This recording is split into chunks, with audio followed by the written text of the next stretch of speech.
उर्दू सीखों में आप सभी का खैर मकदम है। आज के इस बिलखसूस और बहुत जामे वीडियो के लिए आखिर तक ज़रूर आप बने रहें।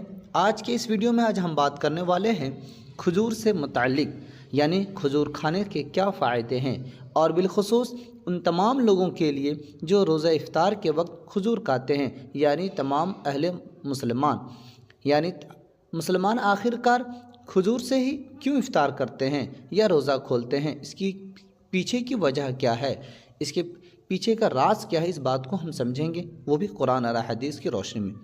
मैं उससे पहले आपको दुनिया के कुछ फ़ायदे दिखाना चाहता हूँ कि खजूर खाने से कितने फ़ायदे होते हैं। आइए इस वीडियो में हम देखते हैं।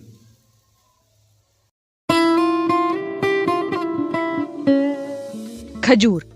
रमजान के महीने में दुनिया भर के करोड़ों मुसलमान सूरज ढलते ही इसे खाकर अपना रोजा खोलते हैं। लेकिन आपने सोचा है कि ऐसा क्यों किया जाता है? खजूर सेहत के लिए काफी अच्छा फल माना जाता है। रोजा खोलने के लिए खजूर खाने की सलाह पैगंबर मोहम्मद ने दी थी। इस्लाम की पवित्र किताब कुरान में भी कई जगह इसका जिक्र मिलता है।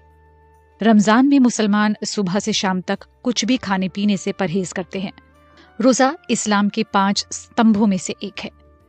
खजूर सिर्फ धार्मिक वजहों से ही अहम नहीं है, सेहत के लिहाज से भी ये रोजा या व्रत रखने वालों के लिए बेहतरीन फल माना जाता है। ब्रिटेन में रजिस्टर्ड डाइटिशियन शहनाज बशीर भी रोजा रखती हैं।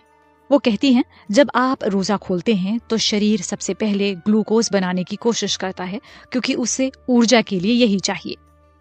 खजूर में प्राकृतिक शक्कर की मात्रा ज्यादा होती है, जो खून में शुगर को तेजी से बढ़ाती है। इससे शरीर को तुरंत ऊर्जा मिलती है। बशीर बताती हैं कि खजूर में साधारण शक्कर के साथ जटिल कार्बोहाइड्रेट्स भी होते हैं, यानी फल सिर्फ तुरंत ऊर्जा ही नहीं देता, बल्कि दिन भर धीरे धीरे ताकत भी देता रहता है। खजूर में विटामिन B6, K और A के अलावा आयरन भी होता है, जो शरीर को जरूरी पोषण देता है। एक और खास बात, सूखा फल होने के बावजूद खजूर शरीर को हाइड्रेटेड रखने में मदद करता है। इसमें मौजूद पोटेशियम इलेक्ट्रोलाइट की तरह काम करता है और शरीर की कोशिकाओं में पानी बनाए रखने में सहायक होता है। इसी वजह से कई लोग रोजा खोलते समय खजूर के साथ पानी पी लेते हैं। ये ऊर्जा और हाइड्रेशन दोनों के लिए अच्छा माना जाता है। रोजा रखने वालों में कब्ज और पेट फूलने की समस्या भी आम है। दिन भर खाना पीना ना होने से आंतों की गति धीमी पड़ जाती है। खजूर फाइबर का अच्छा स्रोत है, जो पाचन को बेहतर बनाता है। अगर आपको खजूर पसंद नहीं है तो परेशान होने की जरूरत नहीं है। खजूर की सैकड़ों किस्में होती हैं, जिसमें कुछ सख्त, कुछ मुलायम, कुछ पतले छिलके वाली। बशीर भी सलाह देती हैं कि अगर आपको खजूर पसंद नहीं है तो आप अलग अलग किस्में आजमाएं, और फिर भी मन ना बने तो इन्हें अपनी स्मूदी में मिला लीजिए। वो कहती हैं, खजूर और दूध को साथ मिलाकर उसमें थोड़ा दही और मेवे डालकर ब्लेंड कर ले और इस तरह पी लें। ये सचमुच खाने की ऐसी अच्छी चीजें हैं जो कई अहम जरूरतों को पूरा कर देती हैं। कुछ लोगों का वजन रमजान में कम हो जाता है, लेकिन अगर इफ्तार में ज्यादा खा लिया जाए तो रोजा रखने से वजन भी बढ़ सकता है।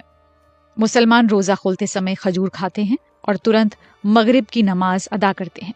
उसके बाद वे इफ्तार का खाना खाते हैं। जब शरीर रेशेदार खजूर को तोड़ना शुरू करता है तो ज्यादा खाने की इच्छा कम हो जाती है। बशीर कहती हैं, इससे शरीर को ये समझने का मौका मिलता है कि उसने खाना खा लिया और पाचन प्रक्रिया शुरू।